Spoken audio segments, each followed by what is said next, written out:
Good morning. Thank you, and welcome to the College of Fellows Voices for the Future series.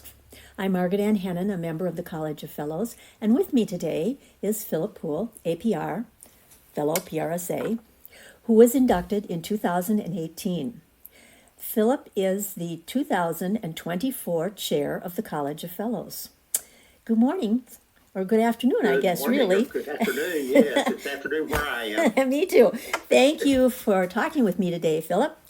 I'm Well, thank you for wondering, the invitation. it's my pleasure to be able to talk with you. I'm wondering if you could share with our audience what really inspired you in 2018 to apply for the College of Fellows. Well, it actually predates 2018. Okay. The year that I was chair of the Alabama PRSA chapter, I was doing some research for our chapter on some of our history, and I discovered that our chapter had 3 inductees into the college among the very early classes. That was really the first true knowledge I had of the College of Fellows. I was aware it was out there, but really did not know anything about it. And as I researched it more, because of those 3 individuals, I began to think that maybe my career path and accomplishments might be worthy of consideration. I saw lots of names I recognized, including people who had written textbooks, both that I had used in my own personal academic preparation, but even subsequent to that, as I would be working on projects.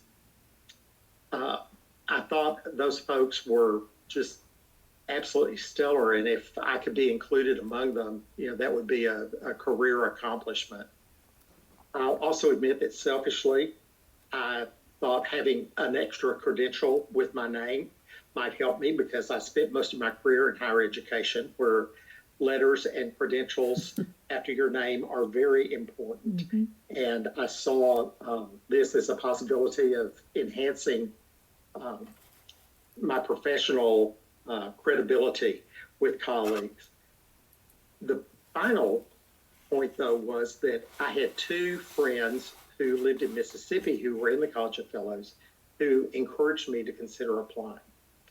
And they talked about my career and things that I had accomplished, and both encouraged me that what I had been able to do along the way would be worthy of consideration. And so I'm grateful for that encouragement, because it really did have a positive effect on me, both personally and professionally, at the time that I was inducted. And it also was a special honor because I was inducted in Austin, Texas, and as a native Texan, to be able to do that in my home state made it extra special. Well, great. We're very glad you did apply. I am too. So, Philip, what really for you is the guiding principle? What's your North Star?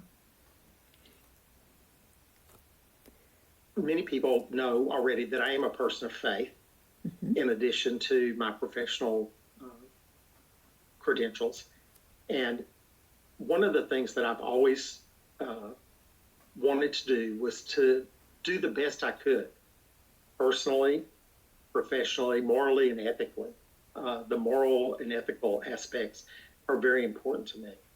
And so that's what I've always tried to strive for, both in my personal life and my professional life. And the fact that those things align with PRSA's Code of Ethics and the College of Fellows Standards of Excellence just make it even more important that I do that. Great. What you talked a little bit what inspired you and other people who were important. Is there one person or several people who were mentors to you, or who that you look to for guidance? Oh, we'd be here all day if I talked about all the people that were important to me and were mentors to me, and at different stages along the journey. And I still have people who I consider mentors, including you and others in the College of Fellows. But I had to go back to Adrian Vaughn, who was my major professor in college. God bless him. He was a wonderful person. He had actually been a reporter and photographer for Associated Press before he got into public relations and before he began teaching. He was not an inspiring person in the classroom, but he had a heart for students. And he saw something in me as a college student that I to this day am still not sure what he saw, but he invested time and energy in me, got me to switch from being a journalism major to being a PR major, and things just kind of steamrolled from there.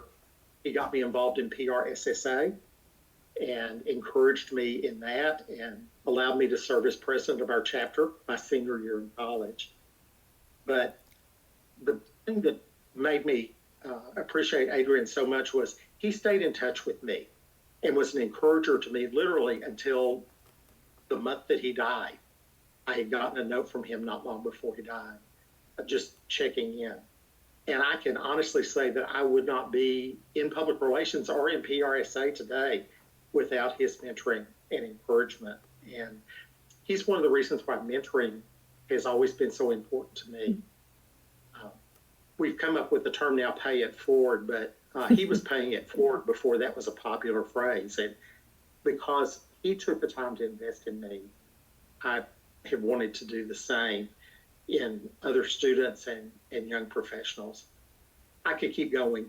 My major professor in grad school actually helped develop the first accreditation exam that was used back in the late 60s and early 70s of last century. And he still, to this day, is an encourager and mentor. And there's so many others. That's great.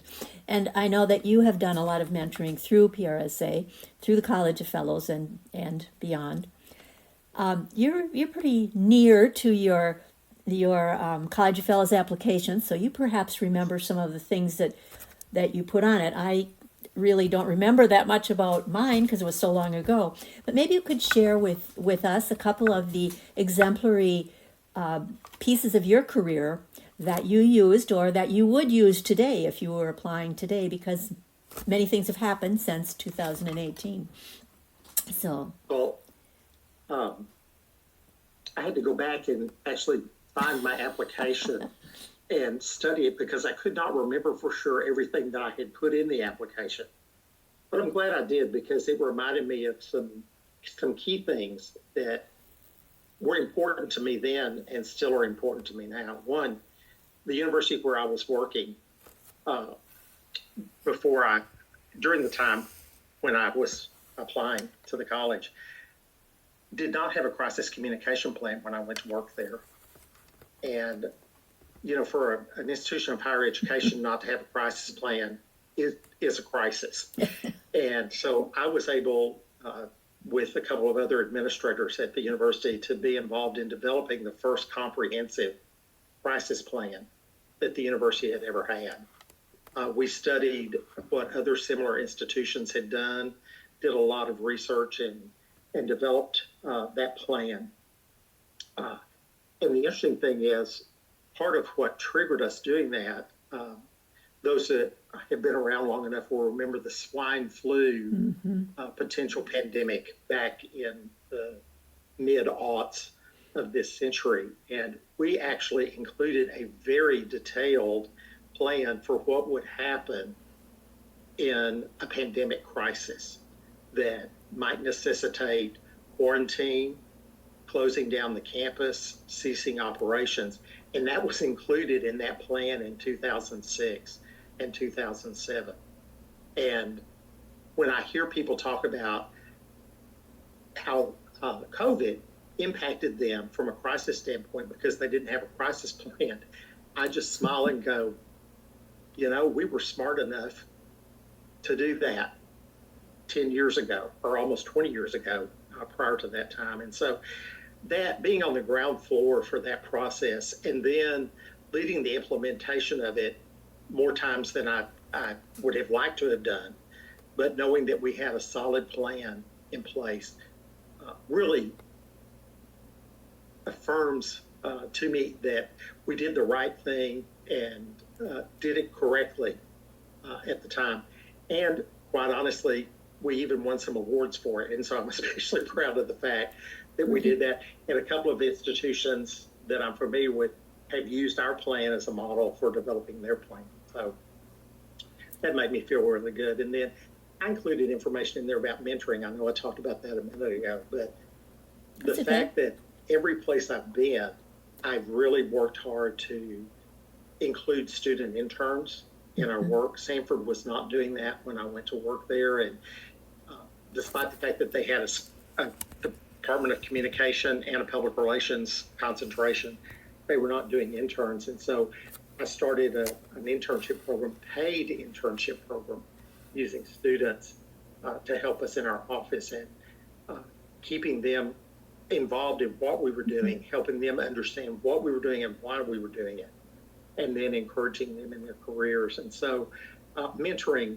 would be another thing that I absolutely would include if I were applying today, in addition to when I did apply, and include that in there. Great. How do you keep in touch? You said that keeping in touch with your mentor, keeping in touch with you is important. How do you keep in touch with those you have mentored? Well, one of the differences from when I was in college and with students now is we've got social media, and that helps a whole lot for us to stay in touch. Yes. But it's being intentional, checking in with them periodically, and making sure that they know I'm here for them. I can't tell you the number of times that I've been asked to serve as a reference, even for students that I was involved with 10 or 15 years ago. They still will come to me. In fact, one of the very first interns I had at Sanford University actually applied about a month ago for a vacant college presidency. He went on and ended up getting his doctorate and got into higher education administration. He applied for a college presidency and asked me to be a reference for him. And so it's staying in touch with those students and keeping up with their families, their careers, and just knowing that I'm here for them if they need me is what kind of keeps me going and makes me do it on purpose, because I invested in them and I want them to know that I invested in them, and I think they do. And it's an encouragement to get them to invest in others now that they're in professional careers. It's always interesting to see how they excel, Absolutely. Personally and professionally. Absolutely. So what kind of advice would you give to someone who was considering applying now or in the future for the College of Fellows? One of the things that I think is important for the college is that those who are selected as fellows be folks who have had exemplary careers, who've gone above and beyond what was expected of them, have truly moved the proverbial needle in the profession, in the organization in which they're associated, in their communities, they've truly made a difference. I think that's what I would encourage people to look at as they're putting their applications together, is how have I moved that needle? Where have I made a difference? And being able to document that, not just not just saying it or assuming it, but really being able to give examples for how they've done that. The other thing too is documenting that you've been a lifelong learner. You know, I think back to when I started in this business, computers didn't exist. I mean, computers existed, but not where we all had one and it was part of our everyday work. 10 years ago, social media was still in its infancy, and now it pervades everything we do. If I had not kept up with that, I would not have been able to be a success in this business. And so being able to demonstrate that you're a lifelong learner and that you truly have kept up with what's going on in the profession, I think is very important, because as fellows, we're supposed to be examples for others. We're supposed to be leaders in the profession, in society, and so I think it's very important for us to show that we've kept up with all of those changes, and we can speak to them if we need to. I love to tell the story. After I took early retirement from my full-time job as a university administrator, I was asked to do some adjunct teaching, actually at a different institution in the city where we were living. And it was a great experience. I loved being in the classroom. And we would talk about the importance of being a lifelong learner to the students and being adaptable and flexible. And so in cleaning out at home, I found my X-Acto knife from the graphic design course I took as an undergrad. And I took it into class one day and I held it up. And the university where I was teaching actually had the State University Medical School attached to it. So I held it up and said, does anybody know what this is? And somebody said, a scalpel? I said, well, of a fashion. And I explained to them, I said, when I was starting in this business, this was InDesign and Adobe and Photoshop. And now you do all that online. And they're all like, oh. And I said, had I not kept up with trends, I'd be stuck with this X-Acto knife and nothing to do with it. And so I always like to use that as an example of why it's important to be a lifelong learner. It's a great example. Yes, and things continue to change even as we sit here. They're changing. That's right. Absolutely. Well, Philip, absolutely. You've had quite a career, but is there anything that we have not talked about that we should in the few minutes that we have left? You know, Margaret Ann, there probably are. But it's hard to think of what they might be and to give enough time to them. But, you know, I have been blessed. I really have been blessed. I'm very fortunate that every job that I have had, I have been sought after to apply for those jobs or to be considered for those jobs. And not many people can say that. And I don't know whether it's just the luck of the draw for me, but I really have been fortunate to have a career that I'm proud of. And being able to lead the college this year as chair is I could use the cliche dream come true, but I really can't say that because, you know, dreams are those things that are a long time in happening, and this was not. But I was encouraged to consider applying to be an officer. But to know the level of background and competency of the folks in the college, and the fact that I'm able to consider those people peers and valued colleagues and friends. I would say really, your reputation preceded you. Well, you are kind to say that, and I appreciate that. It is an affirmation that I truly am blessed by, and I will be forever grateful for that. Well, thank you so much for being with us today and for sharing a bit of your career with our audiences. And thank you also for the many contributions you've made both to College of Fellows and to our profession. Well, thank you very much. Thank you.